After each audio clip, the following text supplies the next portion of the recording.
Je vous ai fait il y a 4 jours l'histoire du commencement de Dark Knight Metal. Et j'ai été assez surpris de voir que ça vous a pas hype, ça ne vous a pas intéressé. Non.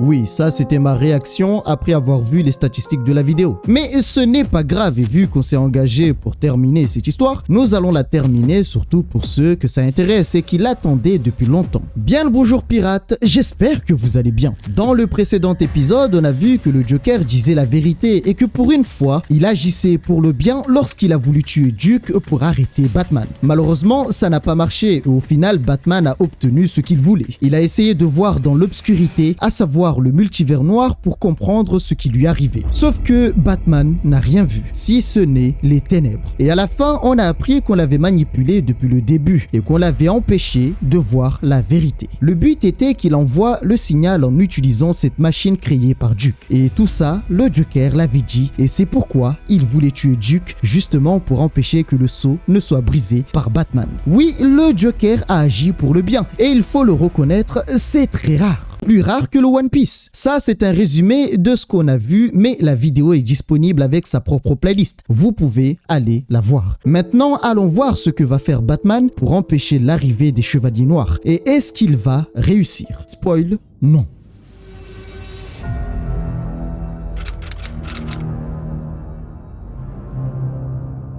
Pour commencer, j'aime bien vous présenter le comics que nous allons voir ensemble. Et nous allons commencer avec un comics appelé Dark Knight Metal issue 1 ou chapitre 1. Dans cette histoire, on nous parle vaguement d'une réalité ou plutôt d'une histoire qui a commencé il y a de cela 50 000 ans. Mais on nous dit en même temps que cette histoire s'est perdue avec le temps. À l'âge de pierre, il existait 3 grandes tribus humaines. La tribu de l'ours, la tribu de l'oiseau et la tribu du loup. Ils étaient des nomades et aimaient la découverte de nouvelles choses. Quelque temps plus tard est apparue une 4e tribu, beaucoup plus violente, plus sombre et plus sauvage. Et cette dernière, avec ses pensées sombres, a fait couler le sang. Et avec elle est né l'âge du métal. Ça annonce la couleur du massacre et encore le terme massacre est beaucoup trop gentil. Vous remarquerez que tout ça est lié à un métal dont on ne connaît pas encore l'origine. Mais avec le temps, vous allez comprendre d'où vient ce métal et ses nombreuses capacités. D'ailleurs, c'est ce que recherchait et recherche toujours Batman, l'origine de ce métal. Après ce court passage, on retrouve les héros sur une arène dirigée par nul autre que Mongul. Avec des armures et équipements en métal, Mongul avait réussi à leur priver de leur pouvoir. Ils vont bien sûr réussir à s'en sortir en utilisant les armures qu'avait créées le jeune Hiro Okamura, appelé aussi The Toyman, qui était à ce moment-là l'esclave de Mongul. À la base, les armures devaient combattre la Justice League. Cependant, avec un système créé par le jeune Hiro, ils ont pu monter dans ces armures et les contrôler avant de les fusionner, obligeant ainsi Mongul à prendre la fuite. Bon, j'ai survolé cet événement parce que ce n'est pas le plus important. Là où les choses commencent vraiment à devenir compliquées pour nos héros, c'est au moment du retour vers la Terre. Inquiet, Superman demande à Batman si l'affaire avec Mongul était liée à son enquête. Car pour rappel, dans la première partie que nous avons vue ensemble, il était parti voir Clark et lui avait demandé de le conduire à la porte que Superman lui avait donnée il y a longtemps. Cette porte se trouvait dans les profondeurs de la forteresse de la solitude. Avec l'aide de Mr. Miracle, Batman a ouvert cette porte. Et avant de partir, Mr. Miracle lui avait dit que c'était une grosse erreur. C'est pourquoi maintenant Superman lui demande des explications. Sauf que Batman n'était pas prêt à donner des explications. C'est à ce moment-là qu'il sera contacté par Alfred, qui lui dit qu'il y a un gros problème. Cela est si grave qu'il n'avait pas les mots. Une montagne entourée d'une tempête d'énergie et d'éclairs noirs est apparue dans la ville de Gotham. Aquaman, en observant la pierre, informe qu'elle n'est pas volcanique, ce qui voulait dire que cette montagne ne venait pas de la Terre. Et Green Lantern constate que c'était la même énergie que dans la Batcave. Alors Superman a décidé de voir à l'intérieur et constate qu'il y avait un bunker. Après avoir eu cette information, Flash a inspecté toute la montagne en un instant avant de tomber sur une porte avec un symbole. Arrivé à l'intérieur, tout était étrange. La technologie semblait en retard, par contre le design semblait avancé. Encore plus étrange, l'énergie dans ces lieux ne permettait pas à Cyborg d'examiner ces technologies. Ils ont trouvé une sorte de sphère en titane. À l'intérieur, l'énergie était concentrée et il y avait avait des gens dans les capsules. Inquiet, Batman leur demande de ne rien faire car les capteurs étaient perturbés. Ils ont aussi trouvé un androïde déconnecté. Nous le connaissons déjà sous le nom de Red Tornado. Mais en fouillant, ils trouvent aussi un message qui dit « Il nous poursuit, courez ». À ce moment-là, une autre force est apparue. Cette force leur demande d'arrêter tout et de les suivre. Son nom est Lady Blackhawk. Rappelez-vous, la même qui surveillait Batman et qui faisait en sorte qu'il ne trouve pas les réponses. Batman pensait les connaître et informe qu'ils sont une sorte d'unité anti-apocalyptique secrète qui le surveille depuis peu lorsqu'il a commencé à apprendre leurs secrets. Sauf qu'elle informe qu'il y a beaucoup de choses qu'il ignorait. À cet instant, elle dévoile son identité et se présente sous le nom de Kendra Sander. Et devinez quoi, c'est la femme de Carter Hall qui nous avait mis en garde concernant ces événements. Alors personne ne la connaît, par contre elle connaît tout le monde, leur identité, leurs capacités et tout le reste. Et ce qu'elle voulait, c'est qu'il la suive. Mais vous le savez, venir dire à Superman mec tu viens avec moi, c'est pas la meilleure chose à faire. Pour les convaincre, elle informe que ce qui venait de se passer, à savoir l'apparition de cette montagne, annonçait le début d'une invasion à grande échelle qui a été planifiée depuis des siècles. Mais elle ne savait pas précisément qui était derrière tout ça. Ce qu'elle voulait, c'est qu'il l'accompagne afin qu'elle puisse leur montrer tout ce qu'elle savait. Et c'est ainsi qu'ils se sont retrouvés dans l'océan Pacifique Sud. La spécificité de cette île, c'est qu'elle est déconnectée du temps de la Terre. Pour faire encore plus simple, l'énergie de cette île est déconnectée du champ énergétique de la Terre, ce qui fait qu'elle est figée dans le temps. Et ce n'est pas tout, car ce phénomène n'est pas propre à cette île. Il s'est produit un peu partout dans les coins les plus reculés du monde.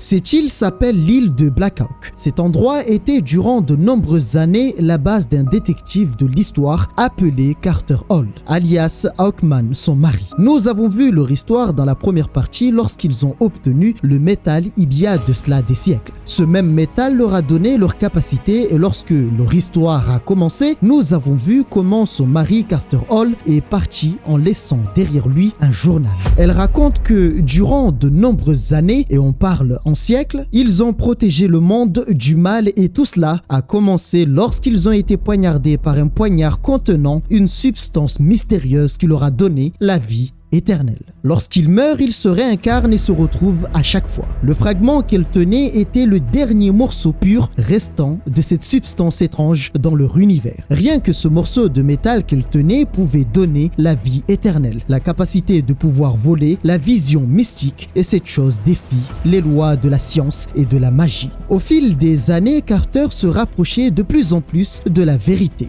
de l'origine de ce mystérieux métal. Il avait compris que cette chose ne venait pas de la Terre, mais de quelque part au-delà de leur cosmologie. Alors il a fouillé dans l'histoire de leur monde pour trouver des indices. Et la seule chose qu'il a trouvé, ce sont des avertissements selon lesquels le métal NTH provenait du mal et conduisait le mal.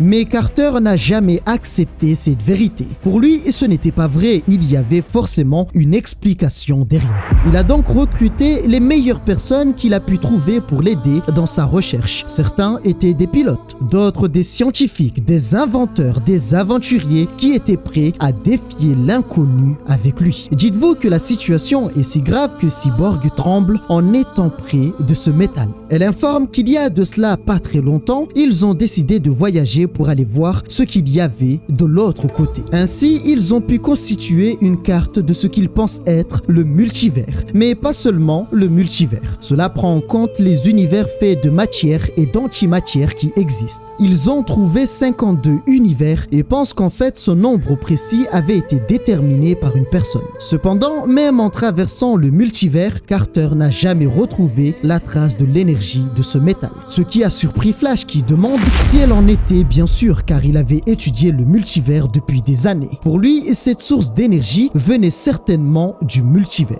Elle informe qu'il y avait une raison à cela. La vérité, c'est que cela ne venait pas du multivers, mais d'ailleurs. À ce moment-là, elle a retourné la carte du multivers et leur a dit que cette énergie qu'ils recherchaient depuis le début venait du multivers noir, appelé aussi le Dark Multivers. Ce qui surprend tout le monde car on ne voit que du noir. C'est bien là le problème, car depuis longtemps, tout le monde pensait que l'univers était constitué seulement de matière et d'antimatière. Sauf qu'il y a peu, les astronomes ont découvert une troisième matière appelée la matière noire. Cet endroit qu'ils ont découvert, appelé le multivers noir, existait avant même la création de l'univers. Et le 9e métal est en fait une liaison qui les relie à ce monde ancien qui est bien plus vaste que leur multivers. C'est comme si on prenait une bouteille qui est le multivers et on la laissait flotter dans un océan qui est le Dark Multivers.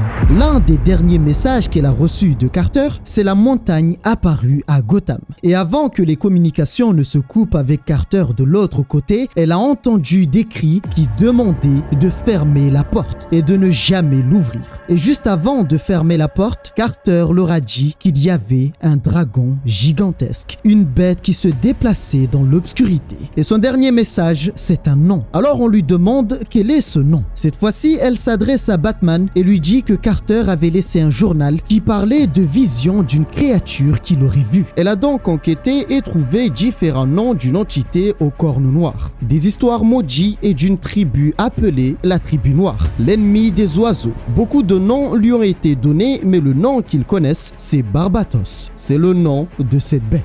La légende raconte qu'il arrive dans leur monde par une porte et cette porte doit être un humain. Une personne qui était rentrée en contact avec 5 métaux supérieurs de ses adeptes. Des métaux du tableau périodique et cette personne devait être un héros. Elle a trouvé plusieurs indices. Dans les nombreux récits et écritures qu'elle a pu trouver, on parle de bateaux. D'autres parlent de wagons. Mais tout ça faisait référence à quelque chose qui allait transporter Barbatos dans leur monde. Résultat des recherches, un nom est ressorti. Wayne. Batman était celui qui allait le faire entrer dans leur monde. Superman ne pouvait y croire. Les agents de Lady Blackhawk étaient prêts à l'arrêter. C'est là que Red Tornado se réveille et crie en disant qu'il a ouvert la porte. En colère, Red Tornado les attaque et leur dit que Carter Hall les avait prévenus. Pourtant, au final, ils ont ouvert la porte. La bête était en approche. En fait, tout ça, c'était l'œuvre de Batman. Il avait réveillé Red Tornado pour causer le bordel et voler le 9e métal. À cet instant, Green Lantern s'en est rendu compte, mais c'était trop tard. Il informe aux autres que Batman avait tout prévu et qu'il était certain que dès l'instant où il avait mis un pied sur l'île, il avait déjà un moyen pour s'enfuir. À votre avis, que va faire Batman pour prendre la fuite? Réponse A, il va monter sur un dinosaure. Réponse B, il va monter sur un dinosaure. Réponse C, il va monter sur un dinosaure. Réponse D, Joker. Personnellement, je commence à suer, c'est trop difficile, donc je vais prendre le Joker. Et bonne réponse, il est monté sur un dinosaure. Et merde, je suis trop nul. Alors, ce qui est assez drôle, c'est qu'il lui dit « Garçon, reste silencieux. »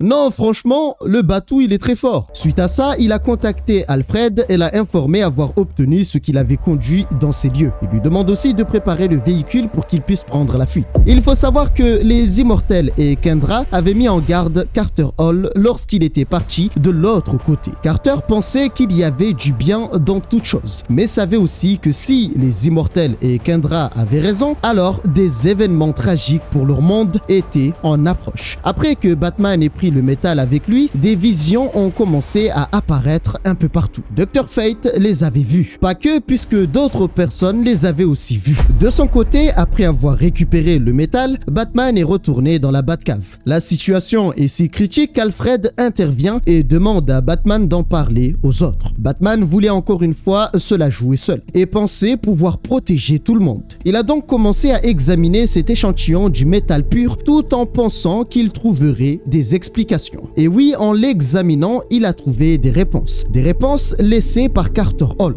Carter a écrit dans son journal que lorsque nous serons en train de lire ces mots, cela veut dire que c'est arrivé. Il s'adresse cette fois-ci à Batman et lui dit que Barbatos avait choisi sa cible depuis longtemps. Et cette cible, c'était Wayne. Il avait laissé son journal à une tribu. Il a ensuite transmise à la tribu des oiseaux, la famille Wayne. Pour retrouver le journal, Batman devait retrouver dans un premier temps le métal, ce qu'il avait fait. Et après avoir examiné le métal, celui-ci devait lui donner l'endroit exact où se trouvait le journal dans sa maison. Dans ce journal, il informe à Batman qu'il est la clé. Il est la porte par laquelle Barbatos arrivera dans leur monde. Il dit aussi à Batman qu'il n'y avait qu'une seule raison pour laquelle il lui a donné ce journal, pour lui dire qu'il était désolé, car il avait eu tort de penser qu'il y avait du bien dans l'obscurité. Il était désolé pour ce qui allait arriver. En lisant le journal, Batman avait finalement compris que tout ça était vrai. Une autre personne est apparue et confirme que tout ce qui était écrit dans le journal était bien vrai. Cette personne est Sandman, et il l'informe que cela ne fait que commencer. Ah ben merci Sandman, c'est vrai qu'on n'avait pas remarqué. D'ailleurs, pour le coup, je m'en fous complètement, je vais me lâcher. Ah non, il m'a tendu. Non, vraiment, il m'a tendu Sandman. Je m'explique. Pendant tout ce bordel, il pouvait apparaître et dire à Batman, écoute, il y a des indices qui montrent que tu vas faire de la merde. Il pouvait apparaître le conseiller, mais non, il a préféré apparaître au moment où c'est critique et dire, frérot, t'es dans la merde. Mais c'est vrai, on n'avait pas remarqué. Connard, on n'avait pas remarqué. Après que Batman ait pris la fuite, Flash a commencé à parcourir toute la ville. Superman s'est positionné dans l'espace pour scanner toute la planète. Mais jusqu'à maintenant, ils n'ont pas trouvé où se cachait l'homme chauve-souris. Green Arrow s'est rendu dans la ville des gorilles, mais aucune trace. Et même Blue Beetle, après s'être infiltré chez LexCorp, il n'a rien trouvé. D'ailleurs, ce dernier a suivi les ordres sans comprendre pourquoi il traquait Batman. La raison qu'a donnée Superman après qu'il ait demandé, c'est que Batman avait des gros problèmes. Cyborg l'avait repéré dans la forêt amazonienne. Ils ont bien sûr tenté de le neutraliser, sauf qu'à ce moment-là est apparu plusieurs Batman. Encore plus fou, Batman a laissé Robin conduire un véhicule blindé. Après leur apparition, les Batman ont pris différentes directions. Aquaman de son côté va prendre en chasse l'un des Batman. Il va bien sûr réussir à le neutraliser assez rapidement, ce qui l'a d'ailleurs surpris car cela était assez étrange. Il savait que si c'était le vrai Batman, il aurait anticiper son attaque. De l'autre côté, Flash va réussir à attraper deux autres Batman. Mais encore une fois, ces Batman ne disposaient pas de l'arme et ce n'étaient pas les bons Batman. Lorsqu'il a voulu attraper un troisième Batman, il avait été piégé. Malgré ça, ça ne va pas l'empêcher de neutraliser tous les autres Batman. Il en restait plus qu'un. Et après avoir craqué leur code, Cyborg informe que ce n'était pas Batman, mais Nightwing. Les autres qu'ils ont attrapés faisaient tous partie de la Bat-Family. Ce qu'ils voulaient était son sac. Sauf qu'après avoir ouvert le sac, ils ont trouvé une chose appelée le terrible couvert. Une plante très crainte dans les environs pour ses effets. En d'autres termes, ils se sont foutus d'eux. En plus de ça, Nightwing les avait conduits dans ces lieux pour une raison précise. Et malheureusement, Cyborg l'avait compris bien trop tard. Avant même qu'ils aient pu agir, une créature est apparue demandant qui ose nuire à cette forêt. Cette chose est Swamp Thing. Bon, je le prononce très mal, mais on le connaît aussi sous le nom de la créature des marais. Alors que Damian Wayne pensait conduire son père Bruce, est apparu Superman. Il l'a récupéré en un instant et se tenait avec lui dans le ciel. Triste, Superman lui dit qu'ils étaient des amis et qu'il ne comprenait pas pourquoi il ne voulait pas demander leur aide. Il demande donc des explications à Batman. Bruce informe qu'il ne comprenait pas. Il était la seule personne à pouvoir arrêter tout ça, car tous ces événements étaient liés à lui. Il informe aussi qu'ils étaient en train de le préparer pour qu'il devienne la porte. Et il dit à Superman que tout avait commencé, mais Clark ne comprenait pas. Alors Batman a décidé de lui raconter l'histoire. Tout cela avait commencé il y a longtemps. Barbatos a donné pour ordre à ses adeptes de traiter la proie, à savoir lui, avec 5 métaux lourds. Lorsque la proie est prête, les grands prêtres de Barbatos, appelés les Strigidae, lisent des anciens rites et après cela, la proie devient la porte. Et c'est aussi ce qui avait été écrit dans le journal de Carter Hall. Mais alors, que sont ces 3 métaux? Le premier est l'électrum des hiboux. Le second est le dionysium qu'il a obtenu lorsqu'il est mort en combattant le Joker. Le troisième, c'est le prémétium présent dans sa machine. Le quatrième, c'est le 9e métal qu'il venait d'obtenir. Désormais, il ne reste plus qu'un seul métal. Et si ce dernier métal vient à l'infecter, alors il deviendra la porte. Il échangera sa place avec Barbatos et ainsi, Barbatos et son armée pourra rejoindre leur monde.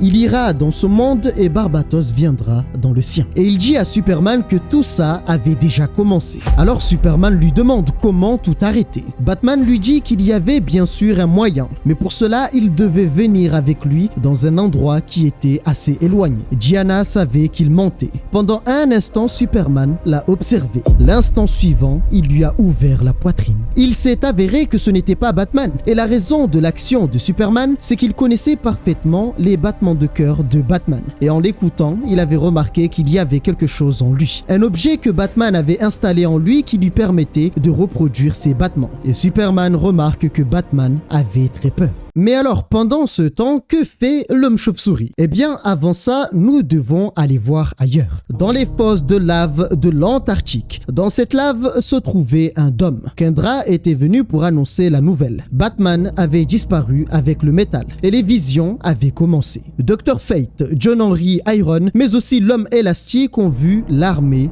de Barbatos. L'avantage dans tout ça, c'est qu'ils ont appris que le corps de l'homme élastique, ce mec-là, son corps vibrait avec des fréquences qu'ils n'ont jamais enregistrées et peut-être qu'il pourrait être la clé pour comprendre ce qui se passait. Mais alors, à qui elle parle? Rappelez-vous, nous avons commencé l'histoire avec 3 tribus. La tribu de l'ours, la tribu de l'oiseau et la tribu du loup. Ces gens sont les immortels, les membres de ces tribus. Enfin, les descendants de ces tribus. Et ce sont les seuls qui ont déjà été confrontés à cette menace. Les immortels annoncent à Kendra que si nécessaire, ils utiliseront une solution beaucoup plus expéditive. Ils utiliseront le corps de l'Anti-Monitor et elle devra le conduire jusqu'au rocher de l'éternité et par la suite, ils devront détruire le multivers noir une fois pour toutes.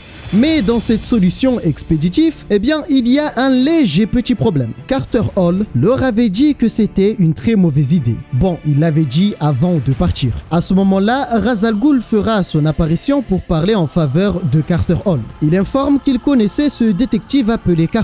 Et s'il les a alertés sur cette solution, il était préférable de trouver une meilleure solution pour combattre Barbatos. C'est là que Kendra fera une remarque qui va l'éclairer sur la situation. Elle leur dit que le meilleur moyen d'arrêter tout ça était de retourner au commencement. Et c'est là qu'elle a compris. C'était le plan de Batman. Il s'est rendu dans la vallée des rois au tombeau du prince Khufu. Dans ces lieux, il est tombé sur Sandman qui annonce à Batman avoir fait tout ce qu'il pouvait pour l'aider. Et s'il vient à échouer dans sa mission, il devrait le contacter afin qu'il lui vienne en aide. Mais lorsque Batman se retourne pour lui demander si ce qu'il faisait était la bonne chose à faire, Sandman était parti. À cet instant, d'autres personnes sont apparues. C'est Superman et Wonder Woman. Ils demandent à Bruce de donner le sac.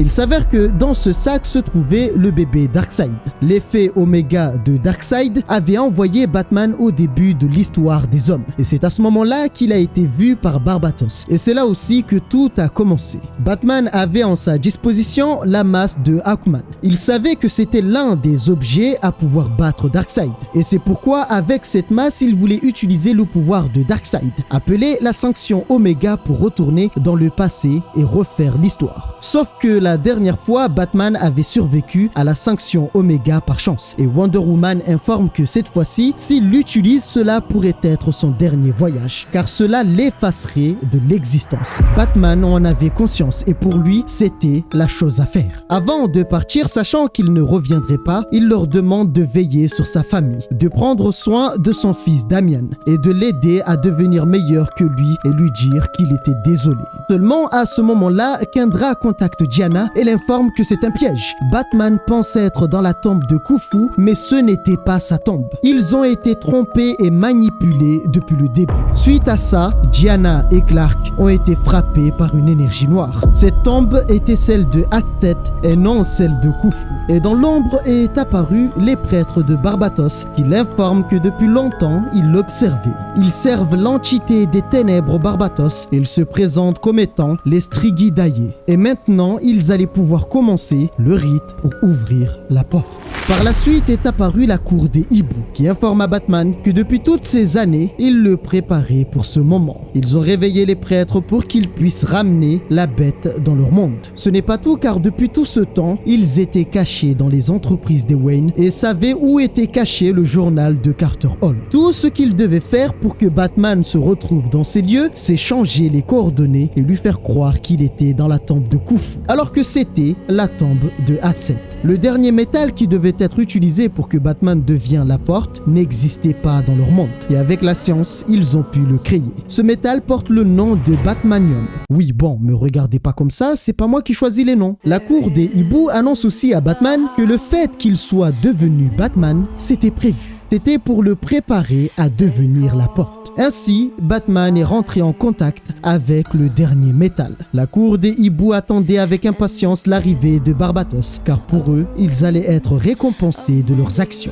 Apparaît à cet instant des créatures sombres qui se jettent sur eux et les dévorent tout en prononçant un seul mot, corbeau. C'est alors qu'une voix se manifeste et dit « Les garçons, au pied ». Batman avait disparu. Les chevaliers sont apparus et avec eux leur maître Barbatos. C'est ainsi que le massacre a commencé. Lorsqu'ils ont vu Barbatos, Superman lui a dit qu'ils allaient le battre. Résultat des courses, ils ont fini en saucisson grillé. Ce moment, il est juste pour moi épique. Il est incroyable. Limite, Barbatos lui a dit « Allez, à d'autres ». Maintenant, allons voir une histoire appelée Teen Titans issue 12 ou chapitre 12. 2 jours après l'apparition de la montagne à Gotham, un visiteur s'est rendu dans l'asile d'Arkham et à son arrivée, Edward entendait des bruits de corbeaux. Le mur de l'asile se brise et les mêmes bruits s'accentuent. Arrivé, il informe qu'il sait qu'on pense qu'il est Batman, mais il n'était pas Batman. Il est bien plus sombre et plus cruel. Il demande à Edward de rester calme. Et attention, Edward n'est pas n'importe qui. C'est quand même le Sphinx. Il lui dit que sa présence devrait le ravir, car il n'était pas venu pour le tuer. Il l'avait déjà fait dans ce monde et dans ce nouveau monde, il n'était pas nécessaire de le tuer. Suite à ça, il lui a donné une carte faite de métal. Alors pas que à lui, car il donnera cette même carte à plusieurs personnes. Bane, Poison, Ivy et Mr. Freeze. Et lorsqu'il leur a donné ces cartes, il leur a dit qu'ils avaient été forgés avec la métallurgie cosmique. Leur pouvoir dépassait de loin tout ce à quoi ils pouvaient imaginer. Et en utilisant ces cartes, ils pouvaient modifier la réalité comme bon leur semble. Et tout ce que voulait le Batman qui rit, c'est de voir ce qu'il pouvait faire sans règle. Après la disparition de Batman, son fils Damian Wayne a commencé à le rechercher. Avant de partir, Batman leur avait dit de ne jamais suivre ses traces sous aucun prétexte. Et pour la première fois, Damian avait vu dans les yeux de son père la peur. Les jeunes titans ont décidé de le suivre parce qu'ils n'avaient pas confiance en lui et avait peur qu'il fasse n'importe quoi. Il faut savoir que Superman et Wonder Woman ont disparu en même temps que Batman. Robin, malgré les avertissements de son père Batman, il a décidé de se rendre à Gotham, là où la montagne est apparue. En seulement quelques jours, une forteresse avait été bâtie. Robin ne voulait pas abandonner cette ville, car c'était la ville de son père, donc son héritage. Avec l'aide des jeunes titans, ils vont sauver les gens qui étaient coincés dans ces lieux. À cet instant, Damian captait un signal qui venait de la montagne. Il pensait que c'était un SOS. Bien que les autres lui demandent de ne pas y aller et de rester soudés, ce dernier a pris la décision de faire comme son père. Comme on dit, tel père, tel fils. Sauf qu'en arrivant dans ces lieux seuls, quelle fut sa surprise de se retrouver dans un endroit qui ne respectait aucune loi de la physique. Impossible de savoir où se trouvait le centre de gravité. Ce qu'il savait par contre, c'est que c'était Nigma qui avait fait tout ça. Et il faut savoir que Damian savait que tout ce qui se passait était lié à son père Batman et la famille Wayne, donc lui. C'est pourquoi il s'est donné pour objectif de trouver les réponses. Je sais pas vous, mais j'ai une impression de déjà-vu. Ben oui, rappelez-vous, il y avait un fou qui portait le nom de Batman. Il avait décidé de se la jouer solo pour trouver les réponses. Résultat des courses, il a causé un sacré bordel. Mais alors, est-ce que c'est héréditaire tout ça? Ah, je commence à me poser des questions, moi. En avançant dans ces lieux, il a commencé à entendre la voix de Nigma, qui lui raconte l'histoire d'un pharaon pour au final conclure et lui faire comprendre qu'il était désormais le maître et lui le voleur, qui essaye de piller la tombe qui est Gotham. Suite à ça, une porte remplie de sang s'ouvre. Il a été emporté par cette marée de sang. Mais heureusement, une flèche avait été tirée, ce qui va lui sauver la vie, car s'il venait à tomber, c'était fini de lui. La personne qui l'a sauvé, c'est Green Arrow. Damian, au lieu de le remercier, lui demande pourquoi était-il dans ces lieux. De son côté, il avait perdu sa ville. Il était venu à Gotham pour aider. Sauf qu'il s'est retrouvé enfermé dans ce labyrinthe après que la ville a commencé à être remodelée. Alors après cette rencontre, le jeune Robin va l'envoyer chier pour être plus gentil. Green Arrow va le suivre car il savait que laisser ce jeune garçon seul dans ces lieux n'était pas une bonne chose. Il lui fera savoir être déjà passé par là, mais Damian dit le contraire. Il pouvait sentir une charge magnétique provenant de l'un des couloirs. Cette charge était assez puissante pour traîner sa flèche. Il a aussi réussi à prédire cela faisait combien de temps il était passé par là, grâce aux traces laissées par terre par sa flèche. Cela était si impressionnant que ça lui a rappelé sa sœur. Mais Damian lui dit que personne n'est à la hauteur de son intelligence, à part peut-être son père, Batman.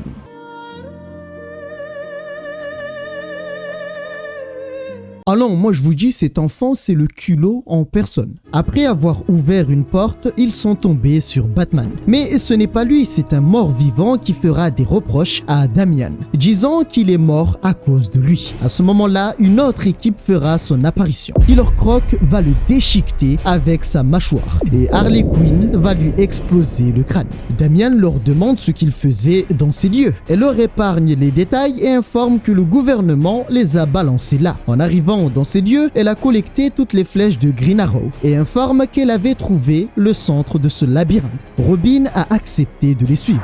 C'est ainsi qu'ils se sont retrouvés devant un minotaure gigantesque conduit par nul autre que le Sphinx. N'ayant pas vraiment le choix dans cette situation, ils ont décidé de travailler ensemble. Ainsi, l'équipe la plus improbable fut constituée. Tout ça pour affronter une armure qui n'était pas censée exister, surtout aux mains du Sphinx. Robin savait que pour en finir rapidement, il fallait viser la tête. Killer Croc se fera démolir et Damian profitera du moment pour monter sur l'armure pour pouvoir l'atteindre directement. En même temps, Robin lui donnera la réponse de son énigme, ce qui va causer sa défaite. Alors ce n'est pas tout car il va le battre pour savoir où était son père. Il pensait que sa disparition était de sa faute. D'un autre côté, après l'avoir battu, Green Arrow a trouvé une carte en métal dans laquelle se trouvait le Minotaure. Cela lui rappelle une pointe de flèche qu'il avait trouvée dans la cour des hiboux et qui avait été forgée dans le même métal. À cet instant, le Sphinx les met en garde. Ils n'ont aucune idée de ce à quoi ils font face. Après l'avoir neutralisé, la porte pour sortir du labyrinthe avait été ouverte.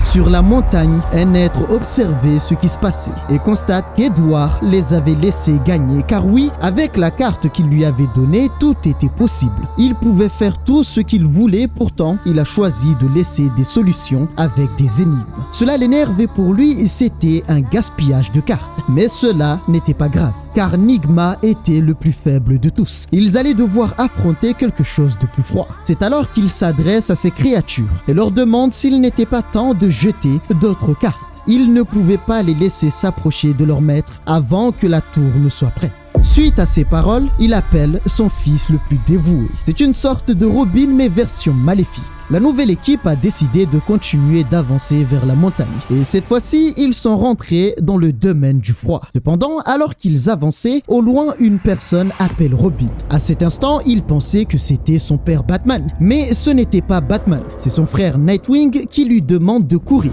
car derrière lui, un golem le poursuivait.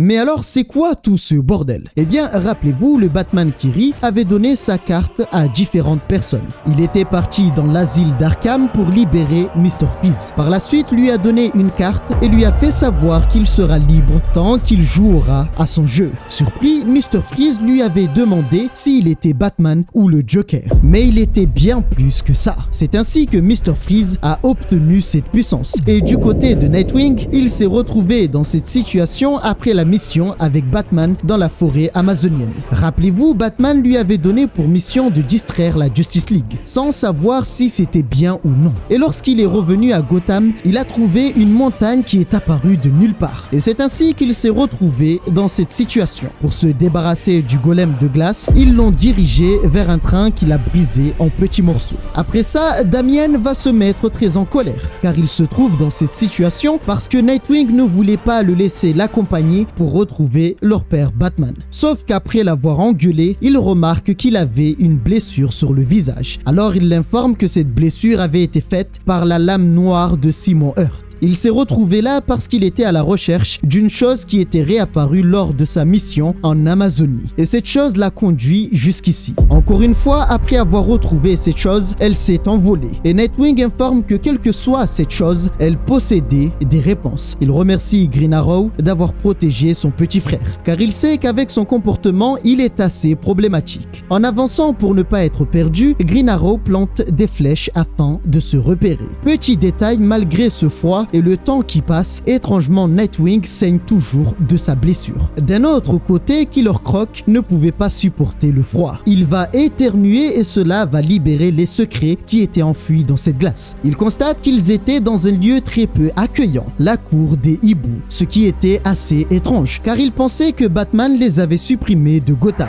Suite à ça, la glace a commencé à se briser. D'autres golems se sont réveillés de cette glace. Avec eux est apparu Mr. Freeze qui informe que désormais ce royaume est sien et il a décidé d'en faire de la glace. Sachant qu'il ne pouvait rien faire dans cette situation, Nightwing leur a demandé de frapper la statue de hibou. En faisant cela, une porte est apparue. Ils se sont donc dirigés vers cette porte car c'était la seule issue pour eux. Cet endroit était une armurerie. Ces armes avaient été faites du métal qui était lié à Barbatos et cela montre que les hiboux se préparaient à sa venue. Et maintenant qu'ils n'étaient plus là, ils pouvaient les utiliser pour aller combattre ces choses. Sauf que Damian va péter un plan car pour lui, il fallait avant tout chercher Batman. Il lui dit aussi que personne ne lui faisait confiance. Green Arrow pense qu'il n'est qu'un enfant. Les jeunes titans n'ont pas confiance en lui. Et quant à lui, il pense tout savoir. Bon, vous aurez compris, c'est une petite colère envers son grand frère. À noter qu'au même moment, Harley Quinn kiffait le moment. Car pour elle, trouver de telles armes était juste merveilleux. Mr. Freeze demande à ses golems de détruire ces lieux. Sauf qu'ils subiront une attaque par surprise. Désormais équipés des mêmes armes, le combat était équitable. Mr. Freeze devient complètement fou et demande qu'on lui rend les armes de la cour des hiboux qu'il estimait être sienne.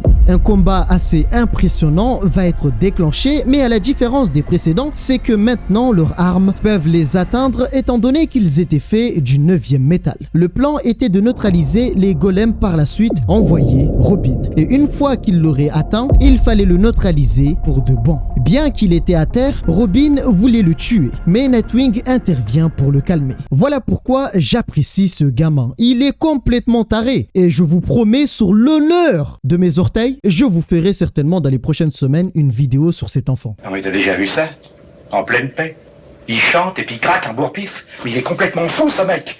Après l'avoir neutralisé, Green Arrow a trouvé une carte près de Mr. Freeze, la même qu'ils avaient trouvée lorsqu'ils avaient vaincu Nigma. Sauf que l'instant suivant, la même sphère réapparaît pour prendre la carte. À cet instant, Green Arrow a compris qu'une personne était en train de jouer avec eux et cette personne pouvait les voir d'en haut. Sauf qu'au même moment, la blessure de Nightwing s'est aggravée. Il entendait des bruits de tambour dans sa tête et voyait des visions sombres. Malgré cela, il s'est relevé et leur a demandé de lui faire confiance. Alors, concernant les visions de Nightwing, en fait, ce sont les événements qui se sont passés dans la tombe de Hatset. Si l'on regarde bien, il y a Superman qui se fait frapper par une énergie noire. Batman se fait engloutir par une substance étrange. Cette substance, c'est le 5e métal dont Batman devait être exposé, appelé Batmanium. Et juste ici, on retrouve un masque avec du sang. C'est celui de la cour des hiboux. Pour rappel, ils se sont fait dévorer lors de l'arrivée des Batman. Et juste ici, le sourire des bêtes qui accompagnaient le Batman qui rit. Ce que voit Nightwing, ce sont des visions des événements passés. Et c'est comme si on lui montrait la vérité, mais en fragments. Une bête s'est rendue devant une porte et demande à parler à son maître. Par la suite, lui dit qu'il fallait plus de cartes, car il se trouve qu'il avait avec lui les jeunes titans. Mais alors, que s'est-il passé? Comment les jeunes titans se sont retrouvés là? Pour cela, il faudrait revenir un peu en arrière. Rappelez-vous, Damian avait abandonné les jeunes titans. De leur côté, ils faisaient de leur mieux pour protéger les civils. Le problème, c'est qu'ils se sont retrouvés à devoir combattre les civils qui pensaient qu'ils étaient des monstres. C'est là qu'est apparue une bête énorme qui fera fuir les civils. En fait, la manifestation de cette bête n'était pas vraiment réelle. C'était l'enchanteresse qui avait utilisé ses pouvoirs pour leur faire croire qu'il y avait une telle bête. Bien qu'ils les avaient aidés dans cette situation, les jeunes titans étaient prêts à se battre contre eux si nécessaire. Sauf que Deadshot intervient et leur dit qu'il n'était pas là pour se battre avec eux. Malheureusement, alors qu'ils discutaient, dans l'ombre, le fils le plus dévoué du Batman Kiri observait et attendait. Lors de cette rencontre, Deadshot et son équipe voulaient s'allier aux jeunes titans, car il y a peu, ils ont perdu leurs 2 membres, Harley Quinn et Killer Croc. Travailler avec les jeunes titans leur permettrait d'avoir de meilleures chances. Sauf qu'à ce moment-là est apparu des Robins sombres qui hurlent un seul mot: Corbeau. La Suicide Squad et les jeunes titans ont été forcés de travailler ensemble. Tout cela sous le regard du fils dévoué du Batman Kiri, Robin. C'est ainsi qu'ils ont été capturés et par la suite transformés en 2 sortes de Jokers sombres et cruels. Alors, c'est pas fini. Après avoir vu tout ça, il nous faut partir voir un autre comics appelé Suicide Squad, issue 26 ou chapitre 26. Dans ce comics, on a la suite de cette histoire. Il faut savoir qu'avant tout ça, c'est Amanda Waller qui a envoyé la Suicide Squad parce qu'elle ne comprenait pas ce qui se passait à Gotham. Les satellites en sa disposition ne fonctionnaient pas. Lorsqu'elle a envoyé la Suicide Squad, elle leur a donné pour ordre d'arrêter ces choses à tout prix. Killer Croc et Harley Quinn n'aimaient pas ce qui se passait, car certes, ils ne sont pas de bonnes personnes, mais personne ne pouvait toucher à leur ville sans conséquence. Voilà comment ils sont devenus les résistants de cette invasion aux côtés des héros alors qu'ils ne sont pas des héros. Pour couronner le tout, ils ont donné le volant à Harley Quinn, la pire chose à faire. Résultat, au volant d'un bus, elle a sauté d'une falaise tout en chantant une chanson de merde. Bien sûr, elle rassure tout le monde en leur disant être une excellente conductrice. Ils vont s'en sortir grâce aux lianes qui ont ralenti leur chute. Et il s'avère que ces lianes étaient vivantes. À cet instant, elle a compris de qui il s'agissait. Ils sont tombés dans le domaine de Poison Ivy. Elle faisait partie de ceux qui avaient reçu la carte du Batman Kiri. Ce qui est drôle dans cette histoire, c'est qu'en plus de les avoir mis dans la merde, Harley Quinn leur dit que c'est rien. C'est juste Poison Ivy qui est venu avec 2 plantes monstrueuses de la taille de Godzilla. Alors pas de panique. De son côté, Poison Ivy voulait les donner à manger à ces plantes afin qu'ils deviennent du carburant bio-organique. Harley va essayer de la manipuler, de faire en sorte qu'elle change de camp en disant qu'elle avait besoin de son ami. Mais Poison Ivy préfère la donner à manger à ses plantes. Alors Harley pète les plans et demande qu'on lui rende son ami, car avant tout ça, Poison Ivy était son ami. Et là, c'est une autre personne. C'est alors qu'elle remarque quelque chose. Une chose est apparue annonçant que tout allait brûler car son maître, le Batman Kiri, lui a demandé de venir récupérer ses personnes. Ça devient du grand n'importe quoi et Starfire se déchaîne et brûle absolument tout, ce qui va au passage provoquer leur libération. Poison Ivy ne pouvait pas laisser Starfire brûler sa forêt juste comme ça. En voyant ses amis et ses ennemis sombrer dans la folie, pour la première fois, Harley Quinn devient sensée et dit à Nightwing qu'il fallait absolument trouver cette montagne pour remettre les choses dans l'ordre. Car s'ils ne font rien, ils pourraient perdre la raison comme Starfire et Poison Ivy. Ainsi, ils ont pris direction vers la montagne et l'ont escaladée. Sauf qu'arrivés, ils sont accueillis par les autres jeunes titans, mais aussi le reste de l'équipe Suicide Squad. Tous étaient dirigés par le Robin maléfique, qui leur annonce qu'il n'y avait plus d'espoir pour Gotham. À cet instant, les flashbacks ont commencé à apparaître et Nightwing ne comprenait pas. Des souvenirs faisaient surface sans qu'il n'arrive à comprendre d'où venaient ces souvenirs. Le Robin maléfique a décidé de l'attaquer. Au même moment, Starfire était de retour. Killer Croc a décidé d'aller affronter Changelin et Green Arrow s'est retrouvé face à Deadshot et Captain Boomerang. Mais alors que Raven allait déchaîner sa puissance, est réapparu Poison Ivy dans une rage folle qui informe que ces lieux étaient son domaine et personne ne pouvait blesser Green Arrow. D'un autre côté, le Robin maléfique avait pris la décision de s'en prendre à Nightwing. Comme au bon vieux temps, elle informe que comme dans ce monde, il le domine. Heureusement, Damian est intervenu pour l'aider. Le Robin maléfique demande à Dick Grayson de lui dire la vérité. Il n'y avait nulle part où fuir. Nightwing demande aux autres de partir, mais Killer Croc intervient et refuse. excuse, car il était la seule personne capable de trouver Batman. Et s'il y avait une personne à sacrifier, c'était lui. Il n'était pas vraiment intéressé par Batman. Par contre, il ne pouvait pas laisser Gotham aux mains d'une autre personne. Dick informe qu'il était proche et qu'il pouvait le ressentir. Dans ses flammes est réapparu le Robin maléfique. Après son apparition, Killer Croc a décidé d'aller l'affronter. Il savait qu'il n'avait aucune chance contre lui, mais il voulait juste gagner du temps. Ils ont décidé de continuer sans Killer Croc. Et en avançant, l'endroit était si effrayant car Harley Quinn leur dit qu'ils ne pouvaient pas continuer. Au loin, ils pouvaient voir la montagne. Et Nightwing, en s'approchant de cette montagne, ressentait des douleurs atroces. À cet instant, Green Arrow a remarqué qu'il y avait quelque chose avec lui. Depuis le début, il disait que tout allait bien, mais il savait que quelque chose n'allait pas.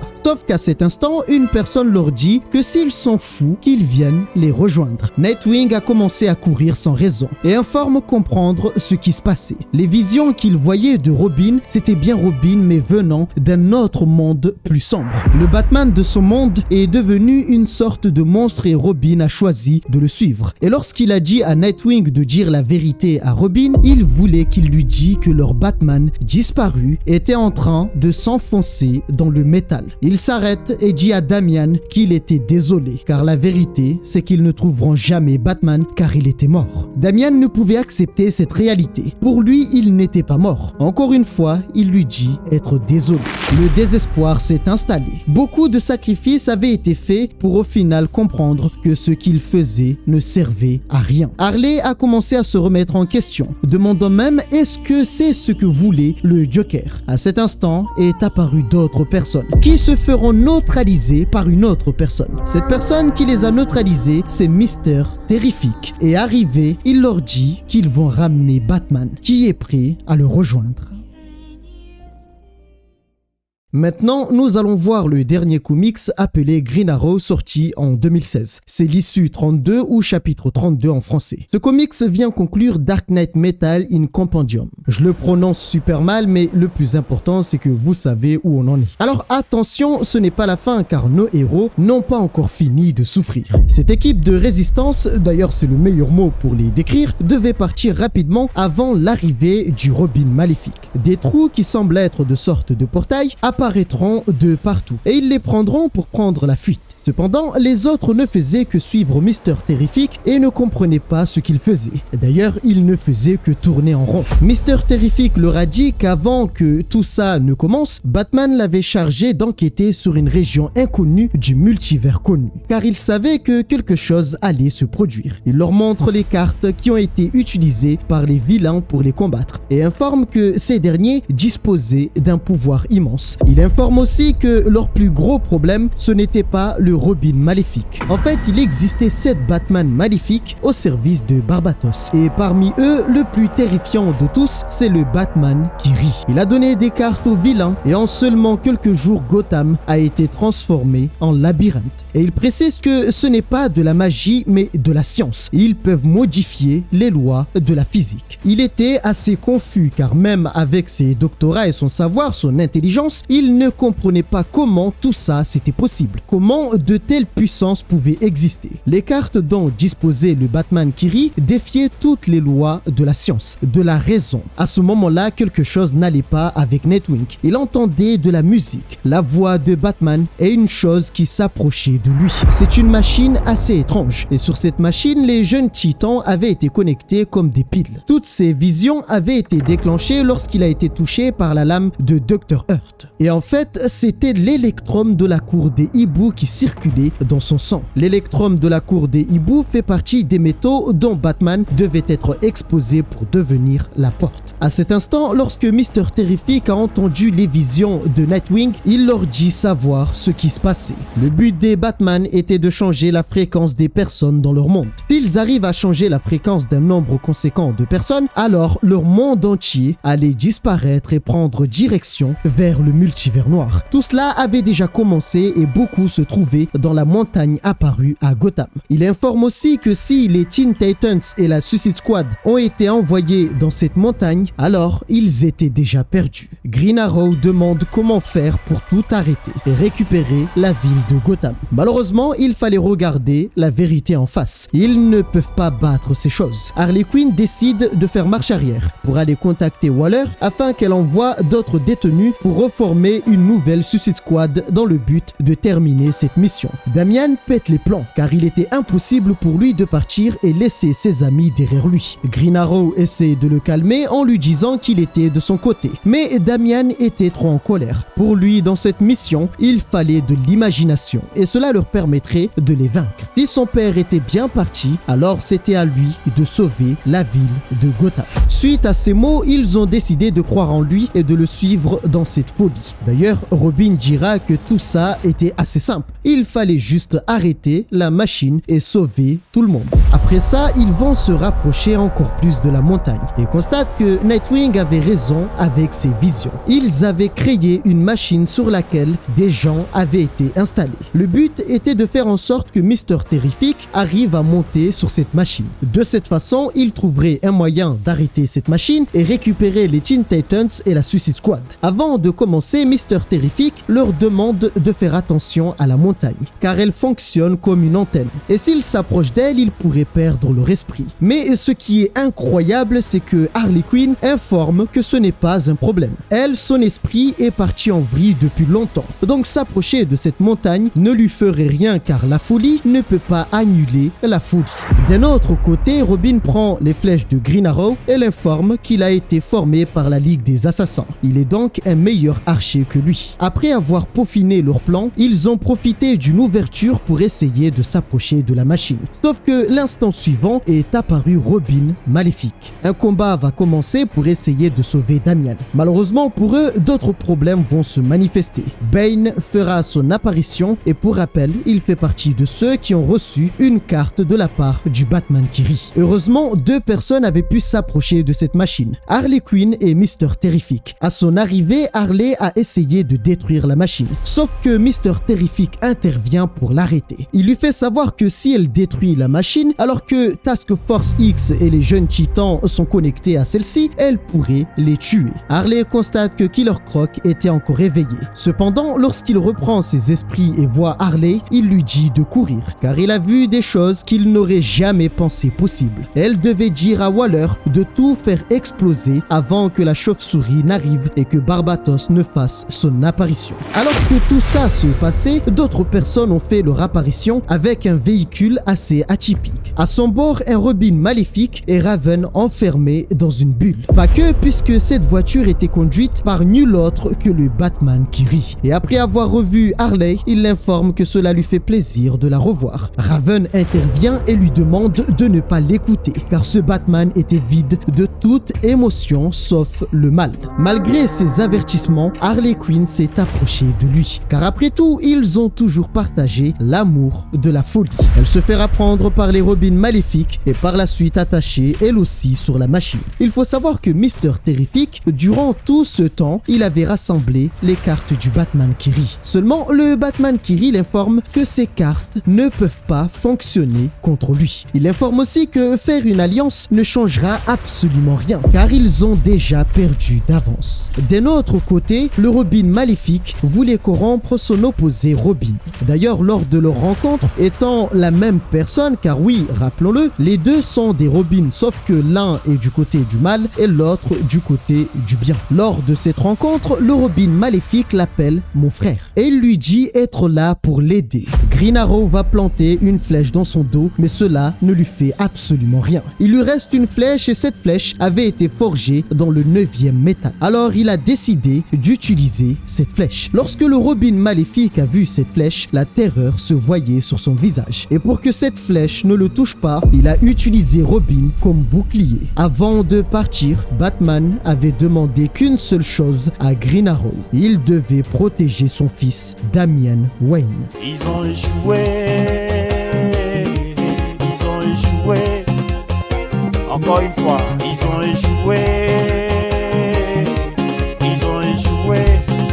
Le Robin maléfique éclate de rire et profite de ce moment pour lui dire que comme il peut le voir, ils l'ont trahi. Ils ne lui ont jamais fait confiance et maintenant, il allait lui dire la raison de sa venue dans ces lieux. Dans leur monde, ils sont considérés comme étant les pires cauchemars, mais cela n'était pas vrai. N'a-t-il pas toujours voulu être reconnu par son père Batman, obtenir son amour? De son côté, il l'avait fait et il ne s'est jamais senti aussi aimé que maintenant. Pour la première fois de sa vie, il est heureux et il aimerait lui demander s'il veut aussi être heureux en rejoignant le Batman qui rit. Pour l'atteindre, Robin a enfoncé la flèche qui avait été plantée dans sa poitrine, ce qui va provoquer une décharge assez puissante. À cet instant, le Batman qui rit dit à Bane que là n'est que le commencement. Maintenant, il allait lui montrer le pouvoir de ses cartes. Suite à ça, tous les Batman sont apparus. Après avoir vu ça, Mr. Terrific leur demande d'annuler la mission et de courir maintenant. Mais le Batman qui rit informe que cela ne sert à rien et il allait leur montrer que l'obscurité était la meilleure chose pour tous. Cependant, une autre force est apparue, c'est Dr. Fate.